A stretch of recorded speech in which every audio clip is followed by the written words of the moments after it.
All right, welcome everyone at the next Multi-Network Community Sync. Today is February 26th. I have one topic, I think was something that I mentioned last week about pod network attachments. To talk about that one. Any other topics before we kick in, get to this one? Any other updates or anyone wants to talk about something, a shorter topic that's going to take probably like the whole thing?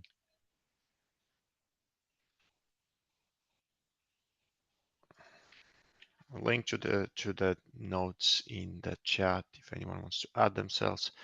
All right, so the pod network attachment, give you some kind of recall to folks maybe not aware what this was.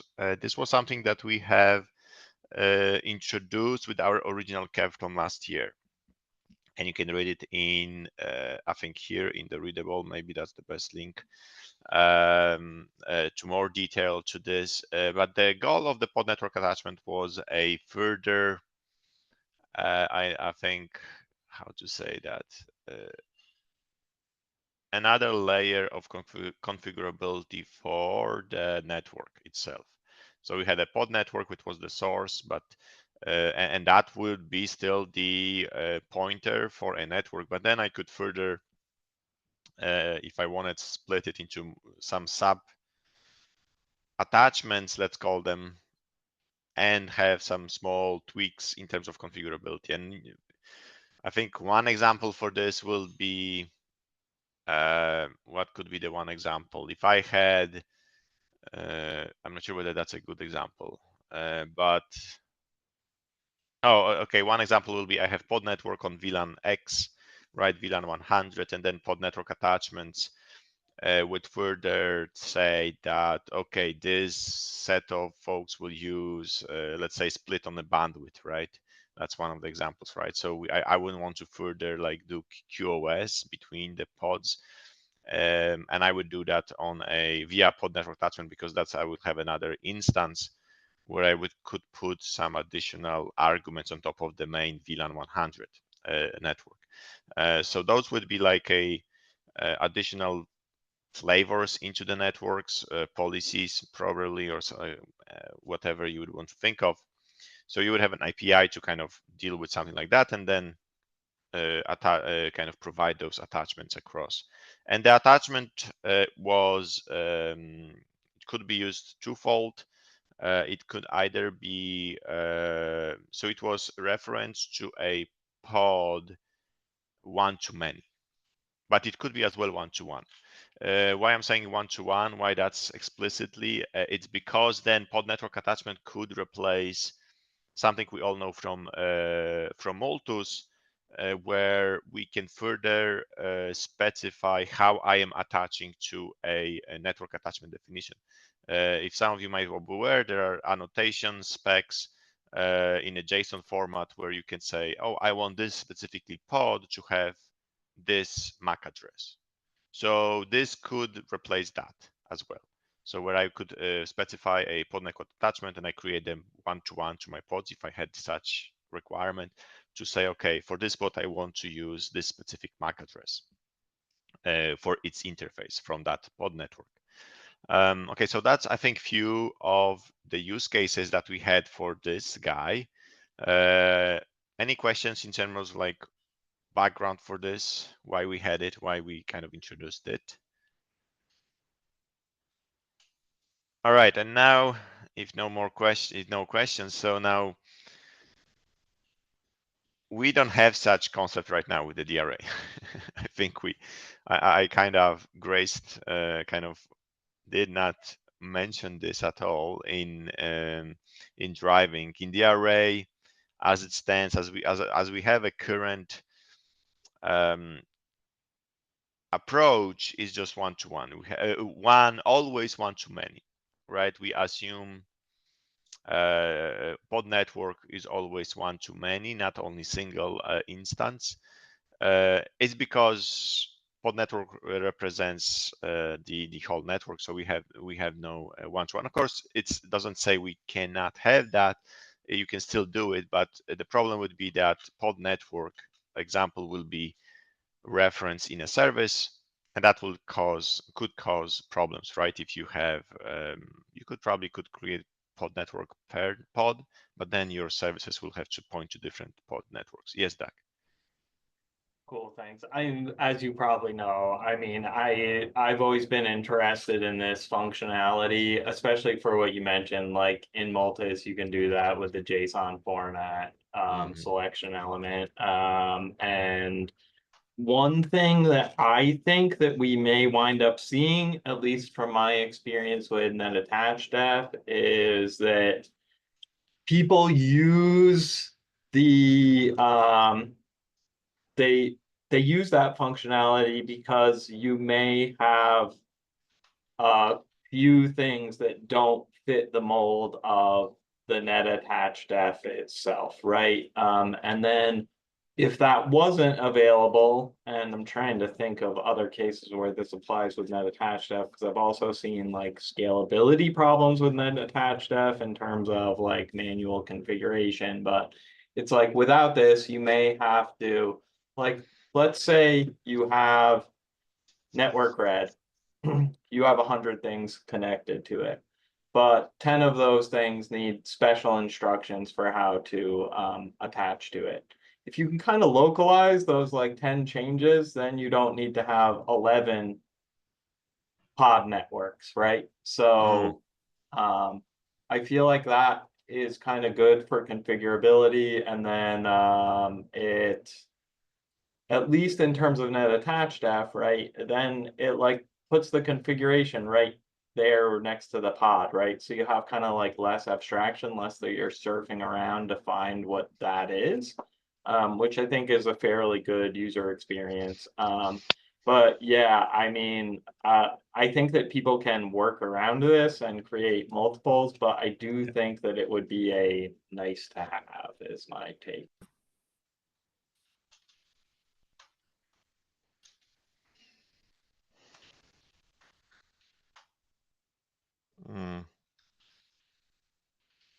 Yeah, exactly. So I think that gives us some kind of highlight of what was the use cases for this. I think considering the array now, when I'm kind of as you were speaking, Doug, we have in the array, we have the resource claim templates and resource claims, right? And pod can attach to one of the two. Resource claim, I think, Lionel, you mentioned last week, resource claims can as well be work as a can work as a one-to-many, right? You mentioned something like that. I thought the resource claims was one-to-one, but it can be one-to-many. Is that true, Lionel? Do you know? A claim can point to multiple pod. A pod or multiple pod can point to the same claim, yes. And what about then the status of that? Because then the status is broken, right? yeah, this is not supported for, or I mean, it is supported if you consider that multiple pods got the same device in your pod. Or yeah. What do you mean not support? Like the status we didn't cover it? Is that what you're saying? Yeah, right. Yeah. Oh, okay. So yeah, so this would be a kind of a limitation. Yes, Doc. Okay, another thing I'm kind of thinking, okay, so your user style, you're a user, you're creating a new pod, let's just say it's a pod.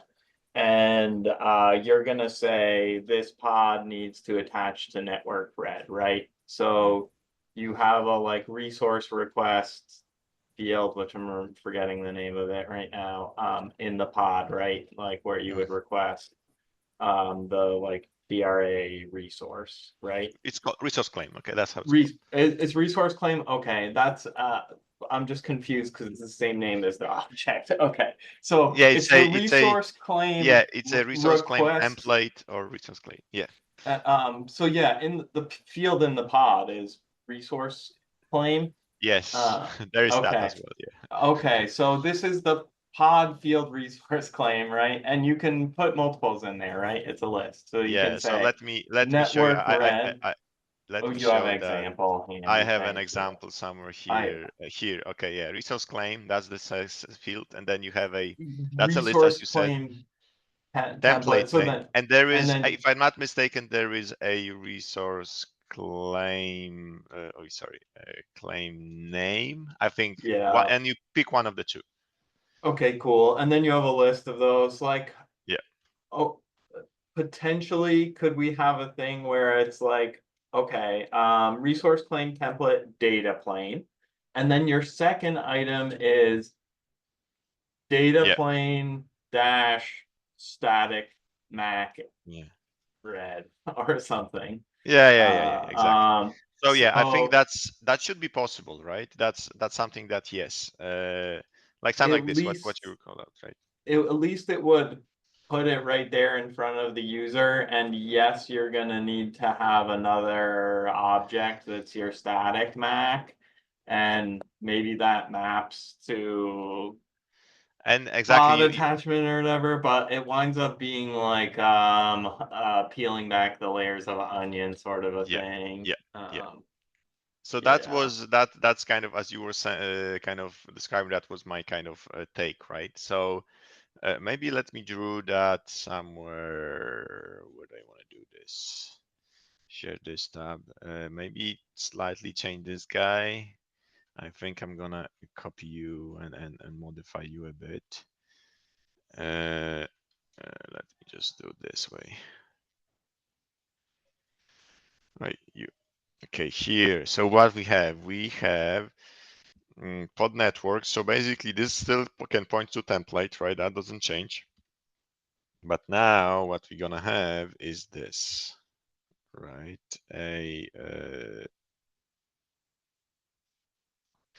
I think we still, I would like to have still a pod network attachment. That would point to, let's say this is data plane Mac, right? So you see my drawing, right? I hope I don't draw myself. Yep, I see it. Okay, perfect. So now, so we have pod network, and then we introduce pod network attachment that can only point to a resource claim. That has to be named the same way, of course, right? So let's make sure this guy is a different highlight. Where am I here?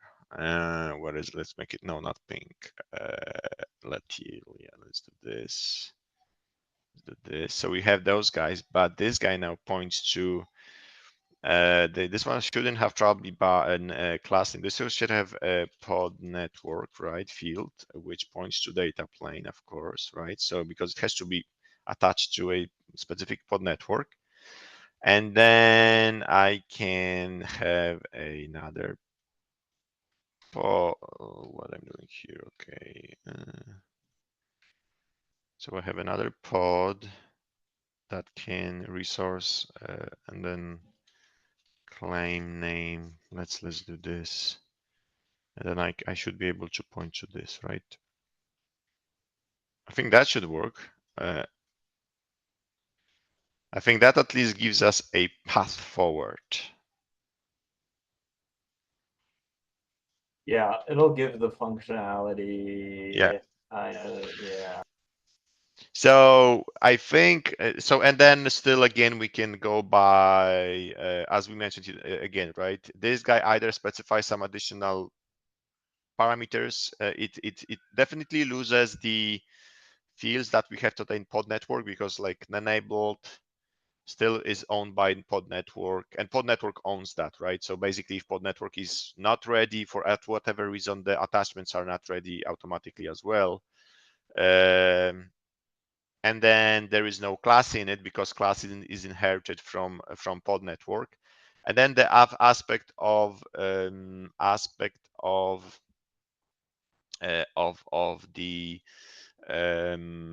reference by selector of the namespace. I think this is something that we need to think of how that would interact, right? Because maybe when pod network is referenced by this, by such thing, then we cannot do anything else here, and it has to as well be referenced by the labels only.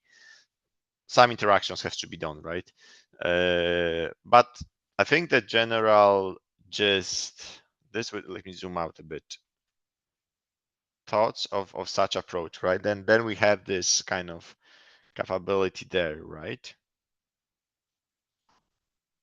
So we either go by the, let me just straighten that out a bit.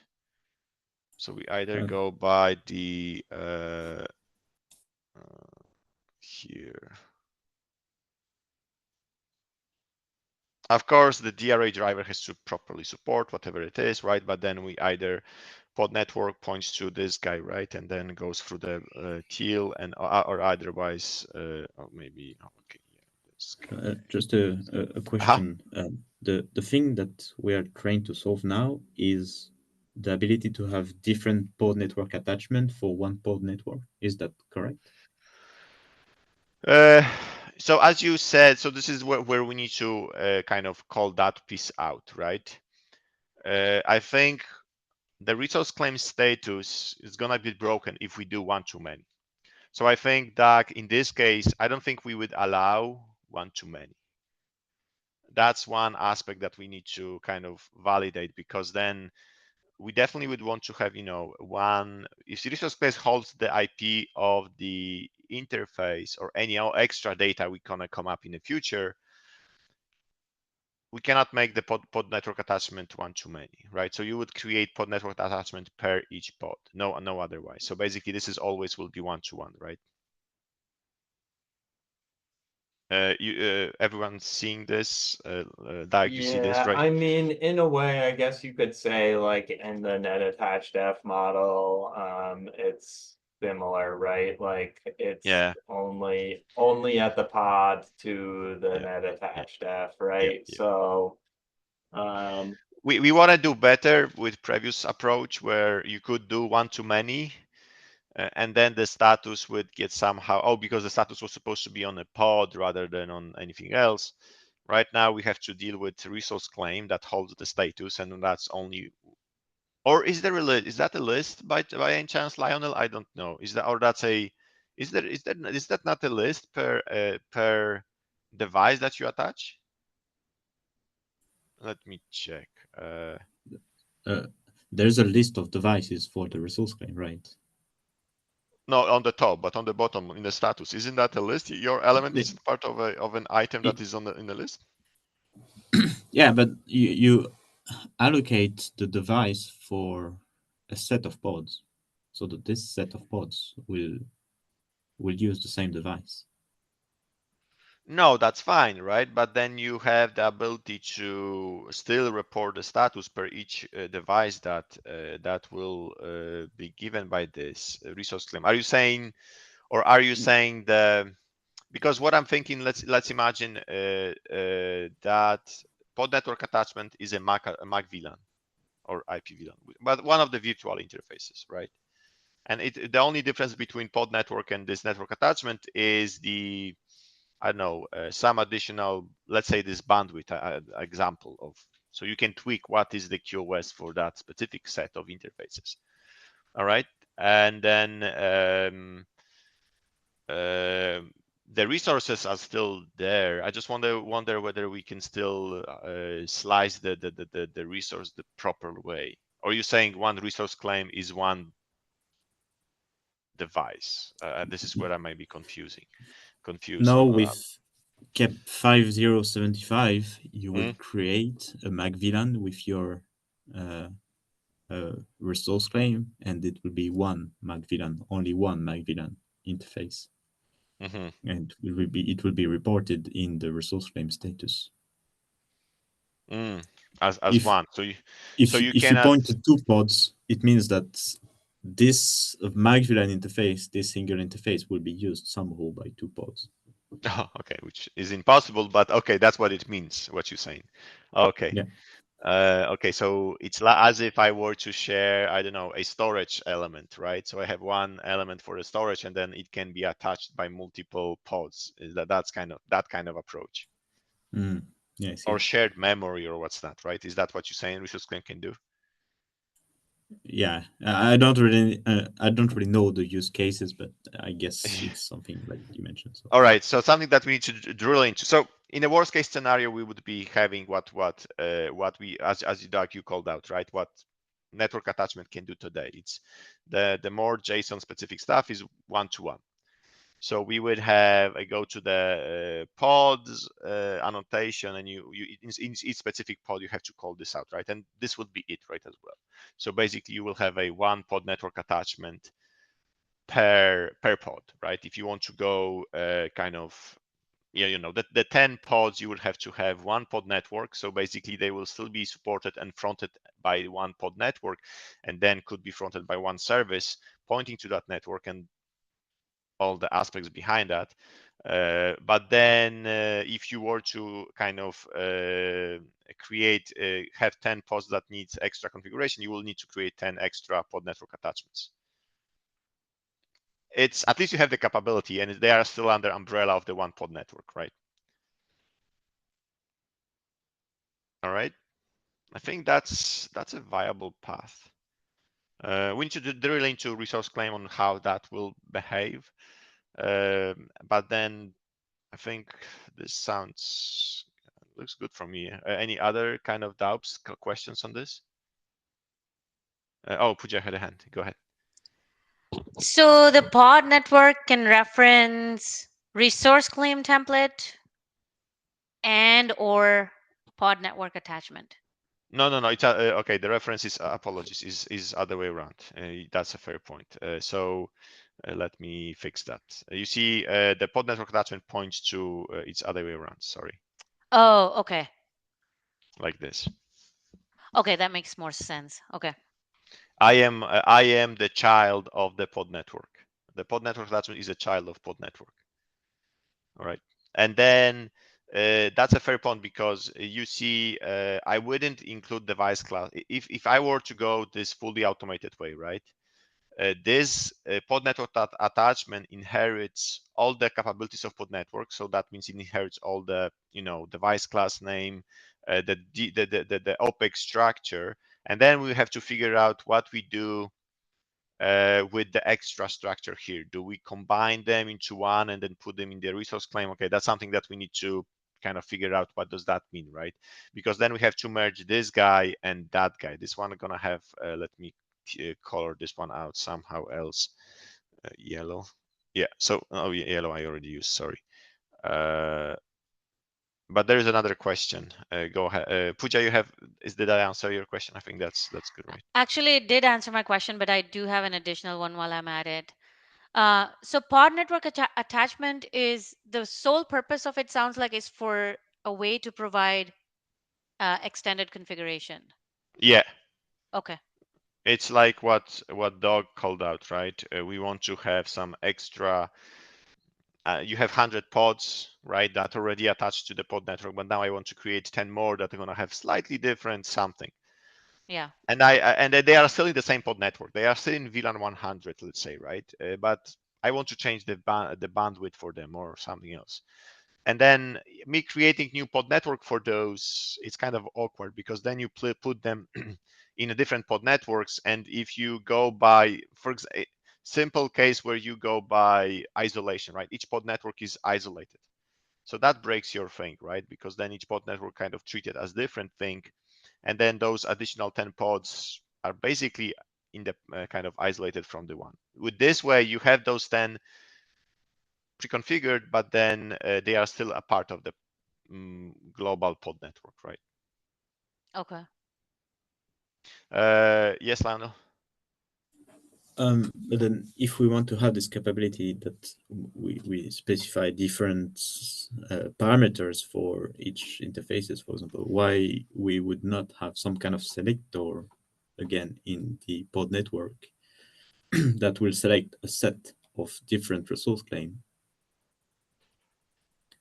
Like the selector will select, I don't know, based on the label, the resource claim, and each resource claim could have very or completely different configuration from each other. So I think the main answer is we want to hide the array from the user.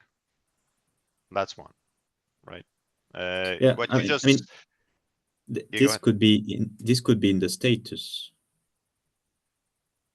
What do you mean? So it, Status? if it's in the status, it's filled by the controller, that the pod network controller. So it's not the user who has to set that. It's the implementation that has to set what is the selector. Oh, Like, okay. So basically, what you're saying, okay, that's a fair point, right? So basically, what you say, this pod network attachment could use a selector instead of extra configurability. what I'm saying is that the pod network could have a status selector that selects that every pod that will have this a resource claim matching this label will be part of this pod network. No, that's we cannot go by that. A selector of pods. No, that has to be a very hard reference, like we do, right? It cannot be by label, right? It's the we You're not cannot. selecting the pods. You select the resource claim. Okay. Like every pod that has this resource claim with this label are part of our pod network. And this is going other way around, Lionel. This is what I don't want to do, because then I say, because what can this lead to? Some folks created their staff pods, and then suddenly they are part of some pod network or different pod network, not the one that was initially created. That's my problem with that approach, because labels, I can tweak them and change them and what's not. It's not, it's very, it's very lightweight connection between those elements, because suddenly, oh, I'm part of different network or this network, and then each network might have different, keep in mind, there will be high consequences of being part of a specific pod network in the future. Right now, we just small, but imagine you're gonna have admin a network policy to a pod network that says you cannot have egress, and suddenly I am part of that. My pod is part of that network accidentally, and now I have blocked my old traffic because I'm part of some network now that I didn't even want it to be. Yeah, but isn't it the So same label. for services? Say again. Isn't it the same for services? I get the traffic that I should not get because someone somehow by mistake selected my pod behind the service. No, that's fine, but I think I want to put more weight onto if you're part of the pod network. Service will only spam you. That's it. Pod network will isolate you, will prevent you from being giving access to some other networks. Like when we at Google want to look at pod network as a isolation aspect, so a VPC style stuff, right? So it cannot be a kind of soft approach where suddenly you can be part of a different VPC because of a label change or something. That's a very insecure, not to mention this is very insecure approach, because suddenly some pod can be part of a different network because some label got mixed up, right? And then you're part of a cross customers. You can leak workloads between customers, and that's very terrible. That's a very bad thing to have. So I would not want to have a label-based application of the pod network, because that's not a. This is very kind of what I want to say. It's very soft linkage between those things, right? You see, even when we say pod network points to a network, to a namespace, right, to a specific resource claim, we do still require the name to be explicitly the same, right? And we will not. So this is where the strictness I called out last week as well. This is why I brought it up as well. One of the reasons is because of I want to put a very high importance behind being part of a pod network, not some soft, and keep in mind, services is the worst case scenario. You're gonna get some spam traffic to your endpoint, and you're gonna drop it anyway. So it's don't really much highly.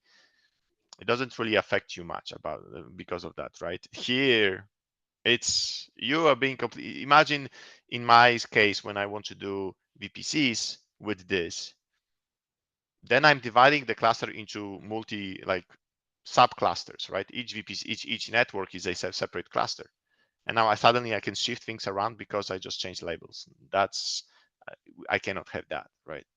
So I'm gonna push back on a label-based attachment to a resource, because that's too soft.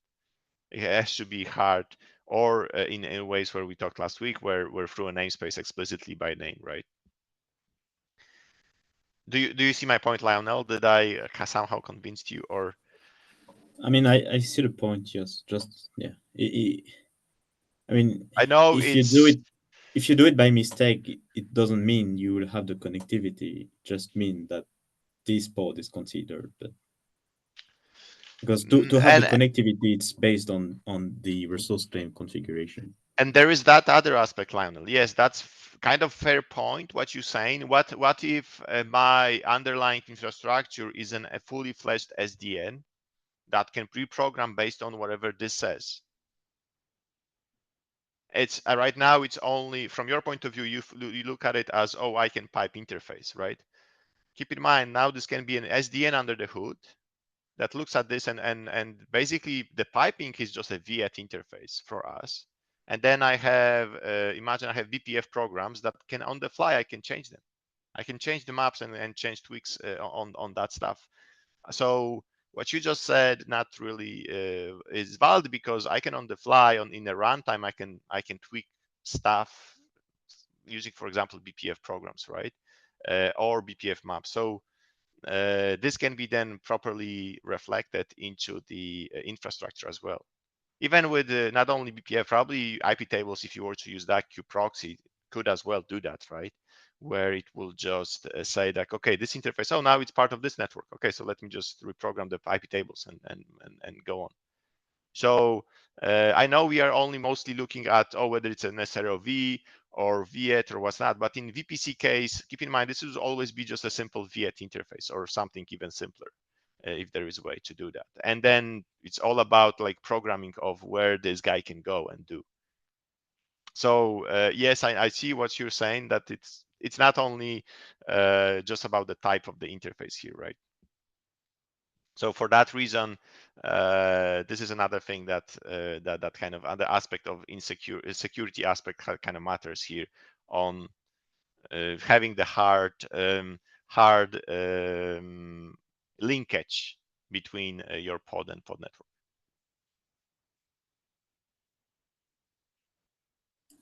I understand. Yeah, thanks. All right. Okay, that was highlighted. The other thing, what I want to call out is, I think Doug left. This is a plan that definitely we have a path forwards. Something that though I would not want to include in in the first release this year. I want to focus on the bottom section first, and this would be something that will be in next phase. I'm not sure how. Probably Doug was the one that was asking for this and calling out this the most. So shame he left. So I will probably ping that him on this one on Slack or something.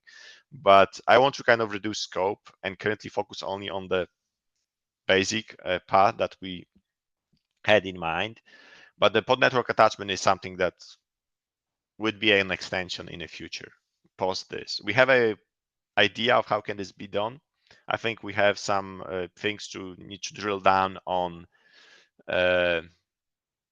how we merge the kind of the specs and what's not, how does that interact, and then yeah, and then see how that goes, because I think the path is kind of seems kind of viable, but I would not want to muddy the water here with this one. For now, I just want to focus on this piece on the bottom. Any comments?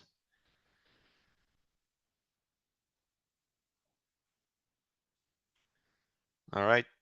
By the way, I think any other comments on this in general for the pod network attachment? Yeah, just to comment, if you feel that this resource claim status has to be bonified to handle multiple pod, referring to the same resource claim, then Mhm. I guess we should still do it. I mean, it's still possible. It's alpha field for now. It's not about whether we can. I want to just reduce scope, Lionel. I think that's my reasoning. I know that we have the capabilities to do this. I think what you're saying, we are not blocked. I agree with you. I just want to reduce the scope. Yeah, I That's understand. I just wanted to mention that if anyone think that this cap must be modified, it's good to do it now than when it will be in beta or globally available. That's a fair point. Yes. The other aspect of this, and I want to be cognizant of that, we want to go through the API reviews, right? And that's both from SIG networking viewpoint of view. And then recently I got a comment from Antonio that if we want to be part of the k8.io domain, so that will be multi-network k8.io domain, that I would like to be like, because Gateway API is part of that domain. We have to go through a proper API review in the API SIG. That's SIG API, or there is a SIG for that. So I would want to go with just this object for now, instead of just that guy. That's something that probably we can expand on and go on further on. But for now, I want to just focus on this piece. And mainly for that purpose, right? To kind of reduce the scope and have something by end of the year. And I'm afraid if we add this is something that's gonna just overcomplicate for now us.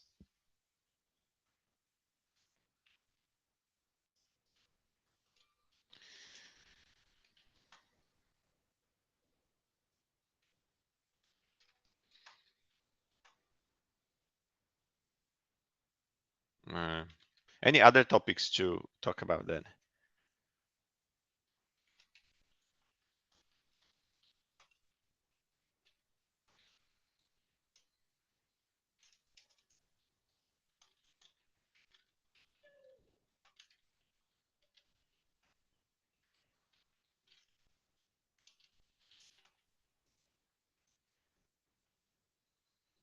So I did updated the last week's discussion on the labeling. I did update the draft design. So you have a, if you have a time, please give it a read and see. It's not fully fleshed out yet. I think as I mentioned last time, it has only the pieces that I think we talked in this meeting till now. I am doing a POC out of this to see what else is missing. Definitely piece that's missing is the installation. How would we install this in a user cluster, right? In a Kubernetes cluster. So that's something that still is TBD. And this is a kind of one of the goals here to define the installation guide, as well as standardize the drive implementation. So those are some aspects, I think what Lionel, you're doing, and this is what I want to kind of try out myself as well, to kind of come up with some standardization that we have to do and give some hints on how you would implement your driver, right?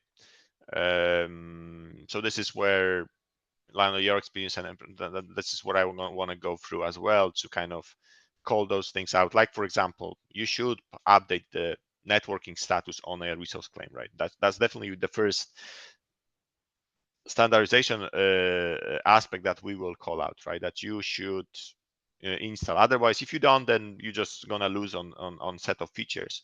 But if you do, then you will have it, some additional features coming from that.